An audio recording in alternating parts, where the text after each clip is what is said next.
Okay, guys, so far I have given you a lot of overviews about being calorie deficit and about fasting. So now I'm going to go a little bit more in detail about how you can do it and my strategy that I would recommend. So I'm going to start with being calorie deficit in this episode, and in the next episode, I'm going to go a little bit more into fasting. And I mean, if you can ideally somehow figure a way to bring them both together, that would be perfect in my head.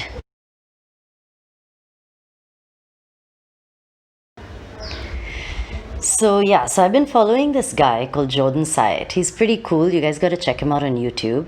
Anyway, he came up with this calculation, which I think is fantastic, and I highly recommend. What he says is to take your weight, your target weight actually, and convert that into pounds, not in kilos. So say that your target weight is to be 150 pounds. So all you have to do is take that 150 pounds, multiply it into 12, which comes to 1800.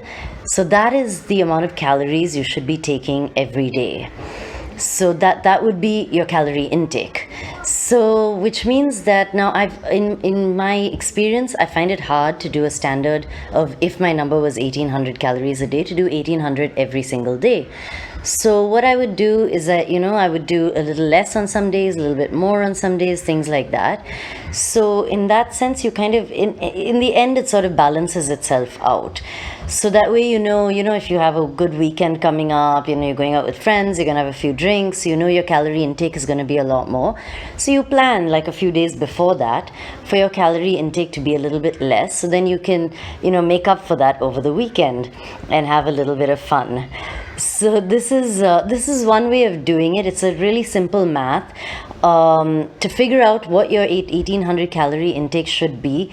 I think just don't overthink it. Use Google, see what you're eating currently. Google each meal. Just say, okay, I'm eating this much, a handful of potatoes, about 200 grams, maybe 300 grams of chicken, this much rice. Put it into Google. You can see what you're doing. What your calorie intake is at that point, and then accordingly you can switch and adjust and go up and down, and you'll get within a week or 10 days you will very easily be able to figure out how much you are consuming and how much you should be consuming, and accordingly you keep tweaking your meals and bring yourself down to that ideal target calorie deficit amount that you need to be.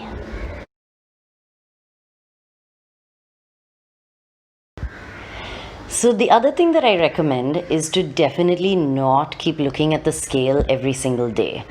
Our daily weight keeps on oscillating. Even within a day, you won't even imagine, between morning and evening, your weight can change from 700-800 grams, even up to a kilo.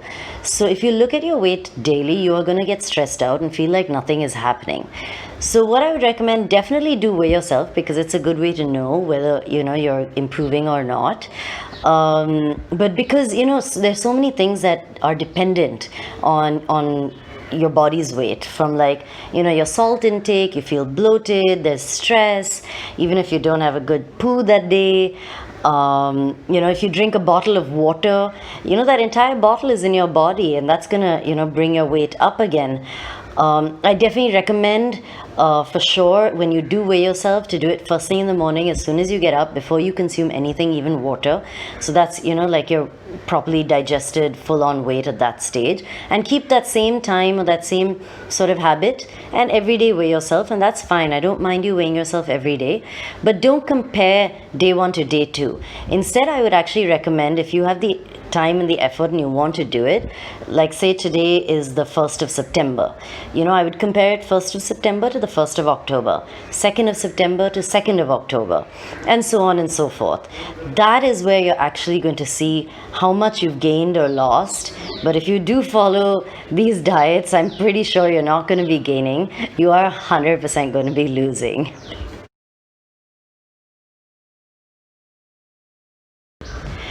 So one of the things people are worried about is their energy levels if they go calorie deficit. I've been calorie deficit for a few months now, and I have to say that my energy levels have been steadily high. I wake up at about 6:37 in the morning. I do a high intensity workout, whether it's an HIIT or whether it's endurance run of 7 to 8 kilometers. Sometimes it's sprints.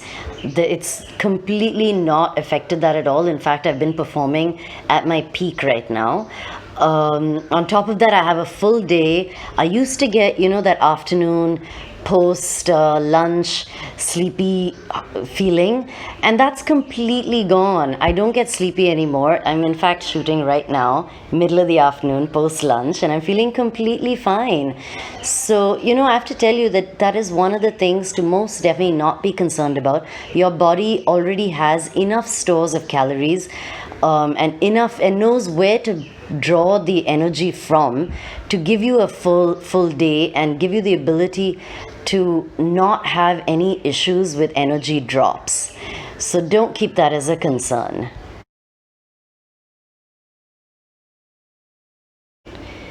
So the one thing that you might have trouble with is habitual eating. Your body is used to eating a certain amount of food and snacking through the day, but this is your chance to train your mind, to teach your body how you want it to work. You have to break these habits. You have to tell your body that it doesn't need as much as food as you were giving it all these years. It's not going to be an easy process because it's many years of a habit that needs to be broken. But it will happen, and it will happen a lot faster than you expected to. This is where you bring in the discipline, and it's a good way to teach yourself self-discipline as well. And like I said, get your mind to train your body.